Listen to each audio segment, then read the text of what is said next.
Up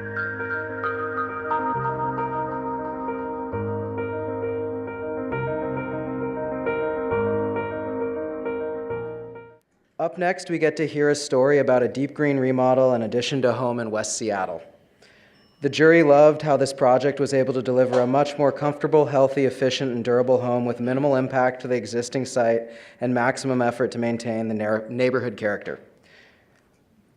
And now we join two of my favorite people, Laura from Mighty House and Parie from LD Arc Design, on a trip back in time to their pre-construction meeting.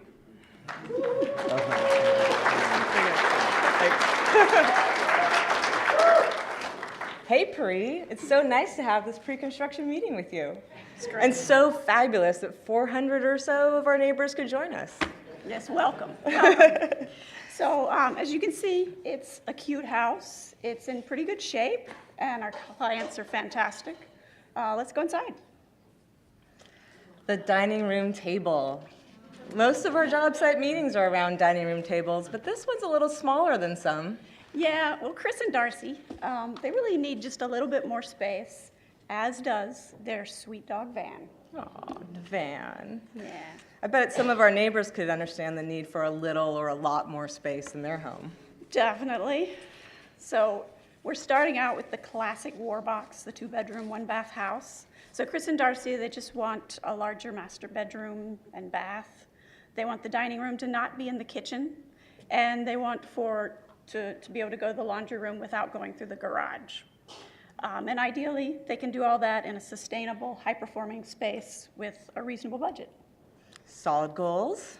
So, our first thought was, well, we'll just build an addition on top of the garage. But then we discovered the garage doesn't have a foundation, and it started to make more sense to build a new addition where the garage is.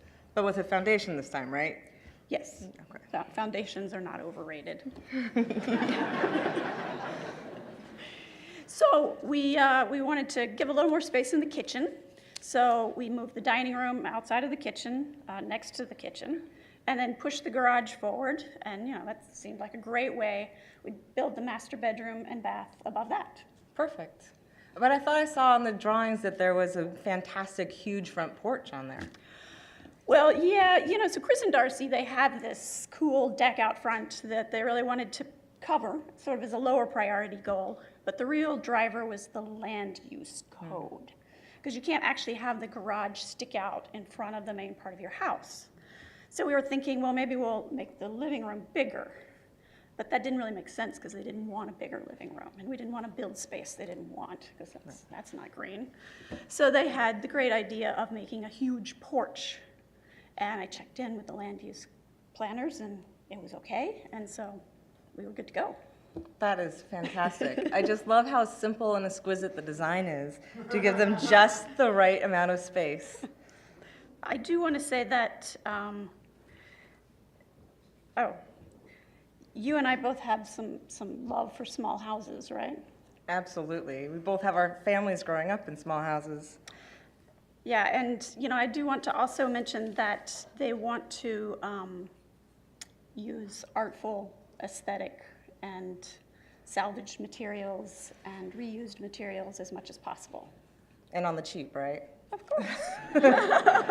Okay, so to recap, we want just the right amount of space, done sustainably, with high-performing solutions, and artful and reused salvaged materials. Too much to ask for? Absolutely not. Never too much to ask for. No, we actually have a great high-performing system that we like to use that I think you'll really enjoy, and we have a real love for using salvage and reuse on our projects. Cool. Well, as we move into the build phase, I just want to say that I really appreciate that you guys built this bid this project with the green materials already in the bid. There wasn't like a base bid that was code level stuff and the green stuff was extra. So we didn't have to come back and try to add on higher quality building materials, because that makes it a harder decision for the clients. Yeah. I mean, we've really found that the cost difference isn't huge when you're talking about a project this size to begin with. You can do a lot of simple and flexible high performance solutions that don't have to be luxurious. I mean, you can do luxury, like you can do luxury on any kind of home, but you don't have to do the highest end of everything green to get a really solid production. Do you have any examples of that? I do. We love actually this smart vapor membrane system from Intello. Our field staff had the opportunity to go through a training with Lucas actually on it, and not only did he explain why it's manufactured and how it gets installed, but he really gave them the confidence to install it properly so that they would know that they're not just using a cool material, but using it right. Right. And then, as you know, when you tighten up the building envelope, you really want to bring in lots of fresh, healthy air. So these through-the-wall heat recovery vents are a nice cost-effective way to bring in that fresh air with a heat recovery. And inside, it just looks like a light switch. So it's a pretty slick system. Yep, absolutely. Here's the master bedroom.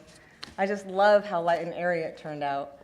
And those inconspicuous heat panels that were just cozily radiated heat down from the ceiling was such an easy solution compared to trying to expand upon their mini-split system on the main floor. We didn't have to use any ducts or put holes in the walls. It just radiates nice heat down. Right. And another great option was the ceiling fan, which particularly when you don't have air conditioning, it's a great way to increase comfort. And this fan by Haiku is really really efficient and beautiful. The kitchen, such a dramatic shift from that tiny little kitchen table. Right. But now it's, instead of a table, it's a useful kitchen island. And we've been able to use local and sustainably produced cabinets.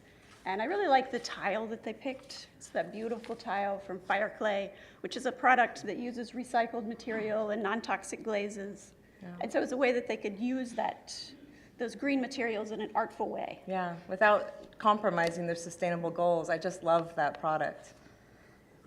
It's one of the other ways that we integrated reuse into the project was by mimicking the existing home's oak floors into the addition. It really helped create a seamless transition between the two spaces.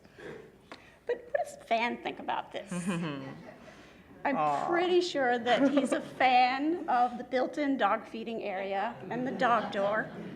And as a small detail, this is a higher efficiency dog door. It has 2 flaps, so it makes the if you're going to have a van-sized hole in the wall, let's make it as efficient as possible, right?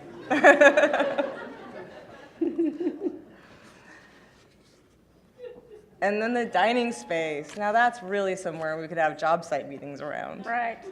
And you start to get a sense for their artful aesthetic. They have a great collection of art, and yeah, it's going to be a great house for them. And the front porch turned out so amazing. It's such a great place that they can actually have conversations with clients, with neighbors, have their family and socializing time. And it was really cool because Chris and Darcy found this beadboard at second use, and we just flipped it over, used the other side, and it really added a real nice touch of warmth to the space. Right. And so, one of the design goals from the start was to have this house not stick out in the neighborhood, to not loom over the houses next to it. Because it's a neighborhood, like many in Seattle, of sweet little homes like this, right? So the challenge at sort of a neighborhood and citywide scale is how do we make that transition? We have a lot of houses that are sweet little houses with good life in them that can transform sustainably. And so how do we find the just right-sized growth? Yeah, it really can be a struggle to find that in a budget and healthy, sustainable goals. I really feel like we found a sweet spot with this project, something that other neighbors can mimic as their families grow. Just like Chris and Darcy's family grew. We were surprised during construction to discover that they were expecting their first child. That was a crazy meeting. Luckily, we were most of the way finished with the project and building a sustainable, healthy, fun house for them. And I really think that with thrifty and thoughtful design, that a lot of families can take their sweet little homes to a sustainable future. I totally agree, Parie. It's so awesome that we had already gone through the growing pains of building this home for them before Etta was born. Thank you all for coming along on this journey that we had with this particular family. We really hope that it not only provides some inspiration, but also empowers you to make small shifts towards radical change and creating a sustainable future for you, your family, your neighbors, and our planet. Thank you. Thank you.